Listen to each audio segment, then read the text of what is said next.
নমস্কার বন্ধুরা, আজকে কেয়া চলে এসেছে তার ছাদ বাগানে। দেখুন বন্ধুরা, আজকে ফুলের নয়, সবজি।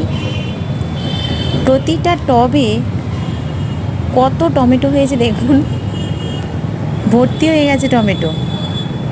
আসলে পাকা টমেটোর থেকে দানাগুলো বের করা হয়, তো সেগুলো ওই জলটা না ফেলে গাছের গোড়াতে ঢেলে দেওয়া হয়েছে, যার কারণে এত টমেটো গাছ হয়েছে। প্রতিটা টবে টবে টমেটো গাছে ভর্তি হয়ে গেছে। আর টমেটো হয়েছে খালি দেখুন কত। কাঁচা টমেটো এর আগে কিছুটা তুলে নেওয়া হয়েছিল, এখনও গাছে ভর্তি হয়ে গেছে।